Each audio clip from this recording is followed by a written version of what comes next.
Olá a todos, meu nome é Luísa e iremos apresentar o seminário 4 da disciplina de Processo Penal 1 do professor Oséias, e o tema do nosso trabalho é Juiz de Garantias e Modelo Inquisitório, Contradições ou Solução. Bom, eu irei inaugurar o trabalho trazendo uma breve contextualização histórica sobre os sistemas processuais penais, que se dividem em dois, mas haveria ali uma discussão sobre uma terceira via, que seria a junção desses dois. Bom, inicialmente a gente tem o modelo inquisitório, que foi um modelo que durou do século XI até ali, até que a gente fala majoritariamente, né? Que a gente sabe que não é porque teve uma mitigação que de fato acabou, tanto que hoje se fala sobre esse sistema misto, que seria um sistema que tem justamente fundos desse sistema inquisitório também. Bom, então ele durou ali do século XI até mais ou menos ali a Revolução Francesa, no século XVIII, com a vinda do Iluminismo. Aqui a gente está falando de um juiz que, além de julgar, ele investiga. Então, o que nós vemos aqui é uma parcialidade do juiz. Nesse modelo, o réu não tem essa noção de presunção de inocência. Ele tem que provar que não é culpado. Então, aqui a gente tem ali uma perspectiva bem punitivista do que seria o direito penal. Porque aqui realmente, como o Aurélio Lopes Júnior vai falar, aqui a intenção é punir. Então, a gente vê uma gama de direitos que hoje nós temos reservados no nosso Código de Processo Penal, ou até mesmo pela Constituição, que não existem aqui, porque nesse sistema processual penal, a gente não tem publicidade processual. Então, a investigação era toda feita em sigilo, o sujeito ele não tinha nenhum acesso, a gente não tem acesso, o sujeito ele não tem direito ao contraditório e à ampla defesa, não existe nenhuma noção de presunção de inocência, então ele é culpado sim, até que ele prove o contrário. Essa questão do sujeito como um mero objeto de investigação. Então, todos esses direitos que eu citei anteriormente, que a gente não tem a noção aqui, é justamente porque aquele acusado, ele não é visto como um sujeito que tem direitos. Ele não é um sujeito de direito. Ele é um sujeito que meramente ali é um objeto da investigação. Então, pouco importa a defesa dele, tanto pouco importa a presunção de inocência, pouco importa a publicidade, então nada disso aqui interessa. O Aurélio Lopes Júnior também vai trazer para a gente a definição desse modelo como dividido em duas fases. A primeira fase seria a fase geral, em que estava destinado a comprovar a autoria e materialidade daquele crime. Então, ali a gente tem a questão da investigação e preparação para a segunda fase, que seria a fase especial, que ali a gente realmente faz todo o processamento da condenação e castigo. E quando eu falo castigo, e quando o Aurélio Lopes Júnior fala castigo, ele deixa bem claro pra gente, novamente, essa questão do sujeito ser um mero objeto de investigação. Então, a gente tem aqui o castigo sendo o corpo do sujeito. Então, isso novamente é reforçado porque dentro desse sistema processual penal, a gente tem a confissão como sendo a forma probatória mais importante. Então, se a gente tem a confissão, temos comprovado ali a existência daquele fato, né, daquele delito. Então, o que acontecia? Tortura. Nessa investigação preliminar, tinha muita tortura, então, e se eu não salvo engano, tinham 15 dias de tortura, e aí se não confessasse, eles não falavam que era inocente, eles só falavam que não tinha nada ali, né, não houve confissão. Mas a gente tinha ali, inclusive, como o Áureo Lopes Júnior vai destacar pra gente, às vezes essas investigações preliminares aplicavam torturas que seriam piores até mesmo do que as penas impostas aos condenados. Então, às vezes era muito mais fácil a pessoa se confessar ali mesmo, não tendo sido ela, que ela receberia uma sanção menos dura, uma tortura menos drástica do que se ela não confessasse e não falasse nada. Bom, nesse sistema que surgiu ali no seio da Igreja Católica, ela veio pelo esse modelo inquisitório, né, do Santo Ofício, surgimento sobre a punição pela heresia. E então, aqui a gente surge um problema muito grande, né, quando a gente olha de hoje, que é a não possibilidade de questionamento. Então, a fundamentação, o pilar de funcionamento desse sistema processual penal era a própria igreja. Então, não havia um espaço para questionar esse modelo. Inclusive, o Áureo Lopes Júnior vai destacar que, inclusive, esses inquisidores falavam que o problema maior ali não era a tortura que estava sendo aplicada, não era essa punição com o corpo, esse castigo com o corpo, era a heresia, era você estar ali desrespeitando o sagrado, a Deus.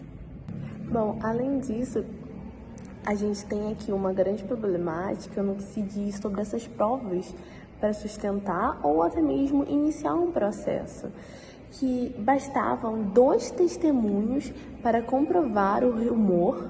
Então, o processo ali poderia se iniciar por rumor, denúncia do particular ou investigação geral. Então, para ali comprovar o rumor, bastavam 2 testemunhos e já originava um processo. E ali, eventualmente, sustenta a eventual condenação, né? Esses 2 testemunhos. Divergência entre 2 pessoas levavam ao rumor e autorizavam uma investigação. Uma única testemunha já autorizava a tortura. Então, a gente está vendo uma única testemunha já autorizava a tortura, e esse trecho é do livro de Fundamentos do Processo Penal, do Áureo Lopes Júnior, de 2025. Inclusive, retomando aquela questão da confissão ser a prova máxima, a gente tinha, então, como eu falei, que o inquisidor ele tinha 15 dias para ficar aplicando essa tortura, a gente tinha, portanto, a prisão como regra. Bom, agora indo para a questão do modelo acusatório, que o Áureo Lopes Júnior vai falar que remonta o direito grego nessa questão de participação do povo. No Brasil, por exemplo, a gente tem ali o povo sendo representado pelo Ministério Público. Então, aqui, as principais características, hoje a gente entende como as principais características desse modelo acusatório, sendo uma distinção entre as atividades de julgar e acusar. Então, por exemplo, hoje no Brasil a gente tem o Ministério Público que acusa e os juízes de direito que ali vão julgar os processos. Então, além disso, a gente tem uma iniciativa probatória sendo das partes. Então, o réu tentar ali a inocência dele, enquanto o MP ali demonstra que ele é culpado, mas aqui a gente tem a presunção de inocência. Então, o MP, né, a gente tem aqui o indúbio pro réu.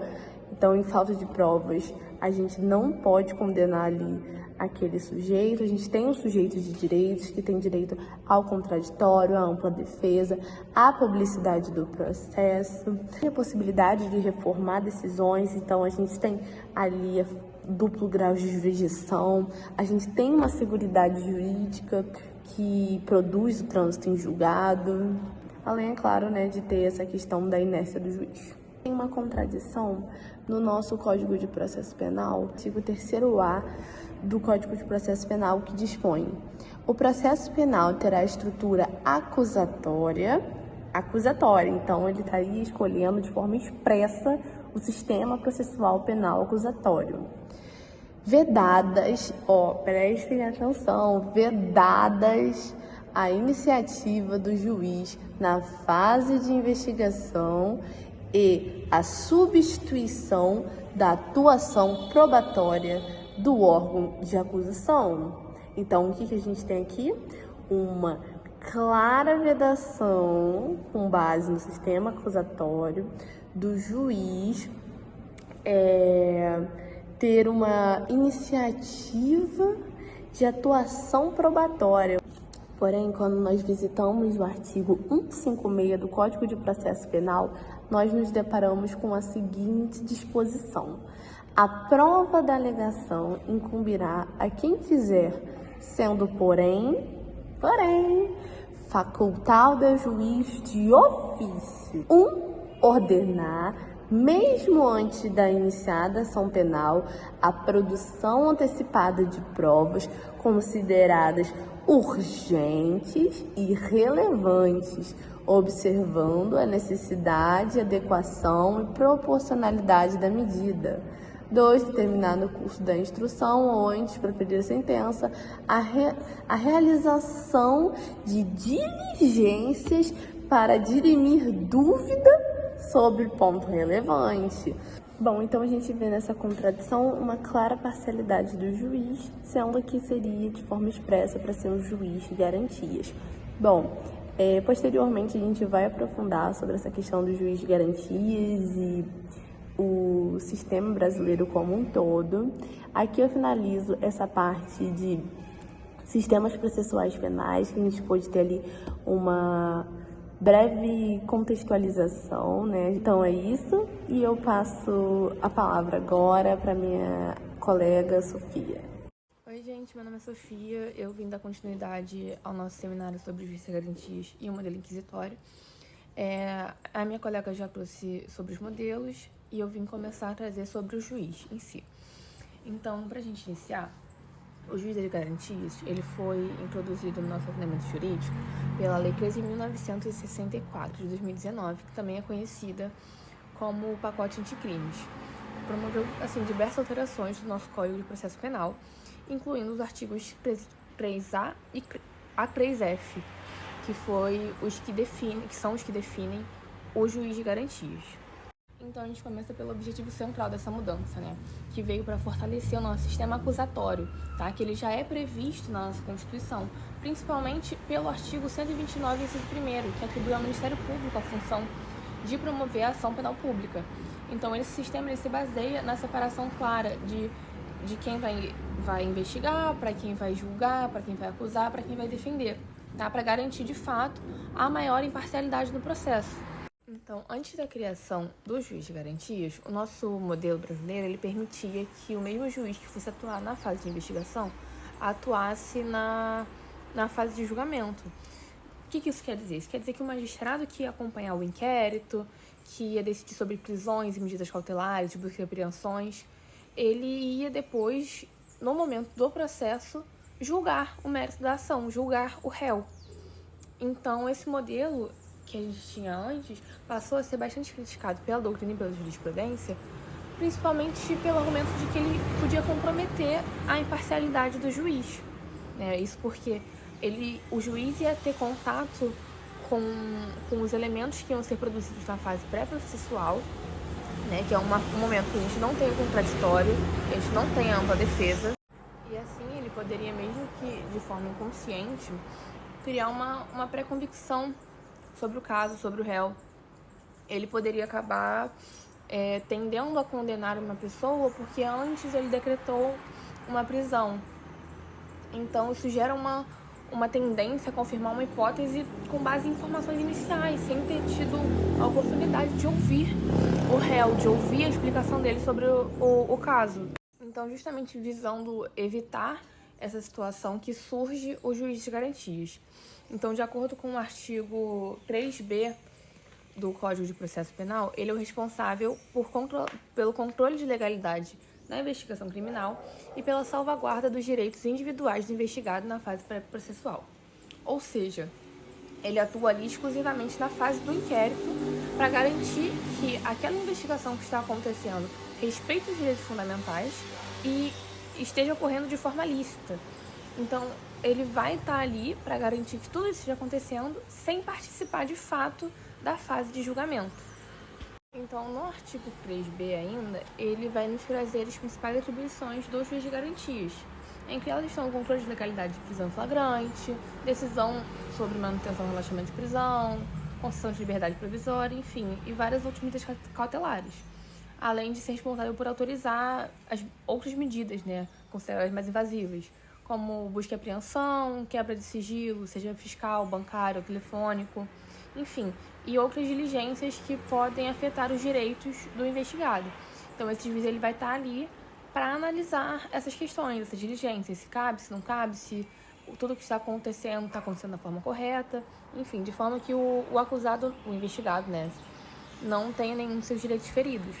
Então, um outro ponto que é um dos mais importantes também sobre esse personagem é que ele não pode, de forma alguma, atuar na fase de julgamento, tá?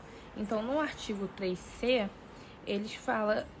o legislador fala que a competência dos juízes de garantias abrange todas as infrações penais, exceto as de menor potencial ofensivo, e cessa com o recebimento da denúncia ou queixa na forma do artigo 399 desse Código. Ou seja, no momento em que o Ministério Público oferece a denúncia, né, uma vez que a investigação é encerrada, o caso vai ser encaminhado para outro magistrado, e esse sim vai ser responsável por conduzir o processo criminal e proferir a sentença. Tá? Então, esse segundo juiz, que é o juiz da instrução do julgamento, ele vai atuar em um ambiente em que vai ter o contraditório pleno, ele vai ouvir a acusação, vai ouvir a defesa, vai ser capaz de analisar as provas que vão ser produzidas judicialmente e decidir de uma forma imparcial o que vai acontecer com o réu. Então, com isso, a gente volta àquela ideia central de separar os juízes, né, de quem vai julgar, de quem vai investigar, para evitar que o caso, que o juiz seja contaminado por informações produzidas na investigação, para garantir, assim, que a decisão que ele tiver no final vai ocorrer de uma forma técnica e imparcial. Então, esse modelo ele vai acabar tendo uma relação direta com princípios constitucionais importantíssimos, né, que, além do sistema acusatório, ele vai se conectar com o princípio de presunção de inocência, porque ele vai garantir que o réu não seja considerado culpado pelo juiz antes de que aconteça todo o processo legal e a sentença condenatória, né? Então, ele, além disso, também se relaciona com o princípio de imparcialidade do juiz, enfim, é um elemento essencial para que ocorra o devido processo legal. Então, apesar de seus fundamentos jurídicos e teóricos, a implementação desse juiz de garantias no Brasil acabou gerando intensos debates e alguns desafios, né?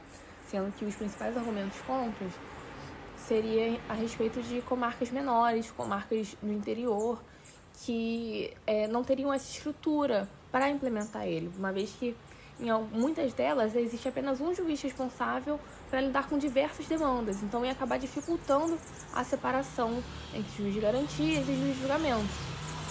Além de ter sido discutido o impacto financeiro e administrativo para implementar esse sistema, né? Uma vez que ia ser necessário reorganizar todo o sistema, toda a estrutura do judiciário para criar novas regras de distribuição, enfim, ia demandar tempo e investimento, o que até foi discutido numa ação de inconstitucionalidade, que eu acho que vai ser falado mais para frente, onde o STF ele decretou a constitucionalidade do juiz de garantias, mas deu um tempo para que ele fosse implementado, se eu não me engano eram 12 meses.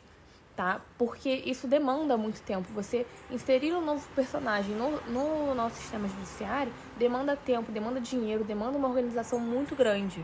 Mas, por outro lado, os defensores dessa medida alegam que os desafios para a implementação não superam os benefícios, né, trazidos por essa medida, porque para essa corrente, o juiz de garantia ele representa um avanço no nosso processo penal, porque é uma nova forma de garantir que ocorra tudo na legitimidade, de garantir os direitos do acusado, de garantir que nada seja ferido e tudo tenha validade jurídica, uma vez que todas as fases vão ter seus momentos respeitados.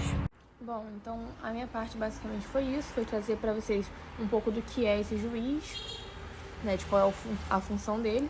Então a gente conclui que ele veio como uma forma de equilibrar a eficiência da investigação, a proteção dos direitos, enfim, de uma forma para reforçar a imparcialidade, garantir um controle sobre a fase investigativa, enfim. Então ele veio se apresentar como uma evolução importantíssima no nosso sistema criminal. Agora eu vou passar a palavra para a Bia, que vai dar continuidade, vai se aprofundar em alguns outros pontos. Tá? Olá, meu nome é Beatriz Esposito, eu vou dar continuidade à nossa apresentação sobre o juiz de garantias. Vai lembrar que a OAB dizia e diz que o juiz de garantias é uma ferramenta sólida e importante na função de inaugurar um novo paradigma no processo penal brasileiro, assim fortalecendo a característica do sistema acusatório e o devido processo legal. Para a OAB, na época em que havia discussão de implementação ou não do juiz das garantias, havia a necessidade de poderes da República atuarem para mitigar as dificuldades que o juiz das garantias poderia sofrer na implementação do processo na fase da investigação. E aí é um dos pontos mais criticados até hoje na forma de sua implementação. A decisão do STF, na época, foi que declarou a constitucionalidade do juiz das garantias proferida no julgamento conjunto de 4 ações diretas de inconstitucionalidade, as ADIs 6.298, 6.299, 6.300 e 6.305. Essa nova ordem passou a exigir que o processo não fosse conduzido prioritariamente como veículo de aplicação da sanção penal apenas, mas que se transformasse em um instrumento de garantias do indivíduo em face do Estado, do poder do Estado.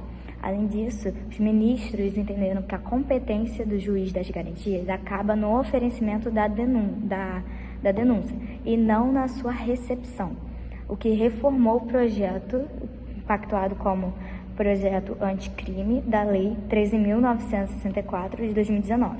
Os principais pontos decididos do STF para juiz das garantias é que não viola a separação dos poderes, formado só de norma processual, competência da União, reforça o sistema acusatório e a imparcialidade do juiz do processo, que é uma das principais questões quando foi implementado o juiz das garantias.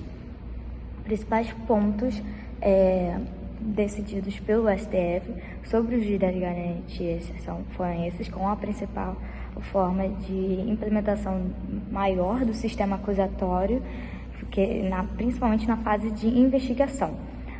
Porém, essa aplicação não foi imediata. O STF, na época, colocou em 2023 um prazo de 12 meses para os tribunais aderirem ao juiz das garantias, o que, obviamente, como o Brasil é um país intercontinental com diversas experiências e diversas realidades diferentes nos tribunais, principalmente quando comparamos tribunais de regiões de centro e regiões mais no interior do Brasil, vimos que há essa dificuldade. E na época, recentemente, o Tribunal de Justiça de São Paulo só conseguiu colocar a forma de juiz das garantias em todos os seus tribunais em 2025, que é uma região metrópole com centro. Imagina aqueles locais que não tem essa centralidade e essa infraestrutura já estabilizada.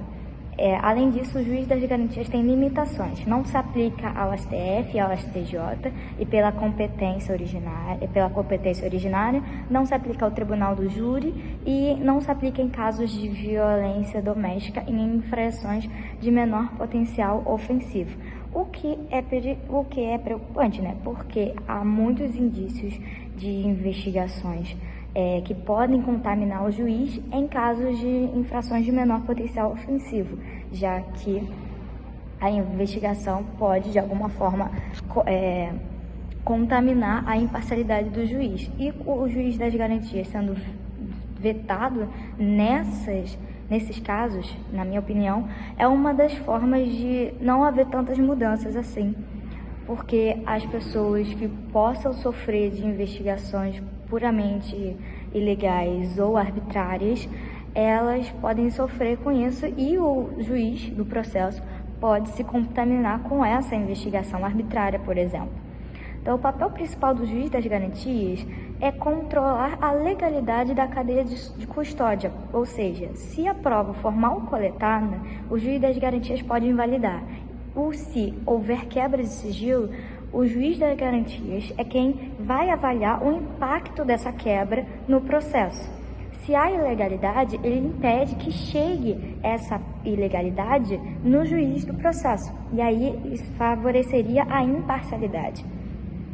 Inclui-se, com a forma do juiz das garantias, o artigo 3A do Código Processual Penal, que diz: o processo penal terá a estrutura acusatória, vedadas a iniciativa do juiz na fase de investigação, ou seja, juiz do processo, no caso, e a substituição da atuação probatória do órgão de acusação.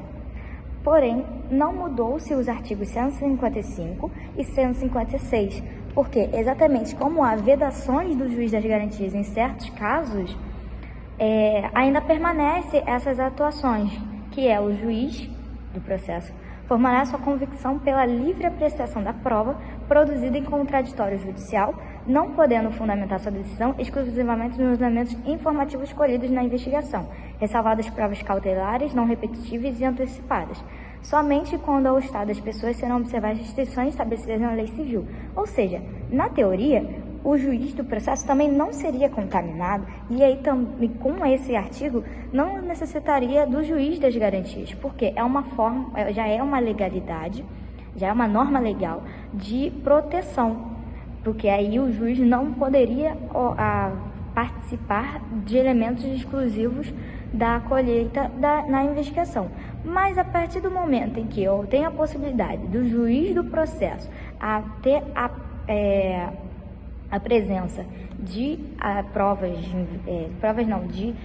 requerimentos da investigação, informativos da investigação, ele acaba se contaminando, porque a qualquer momento, como ser humano, quando temos a investigação, ela muitas das vezes ela já é encaminhada para a acusação. Ela não necessariamente tem aporte do devido processo legal. Em alguns casos, há esse impacto da realidade.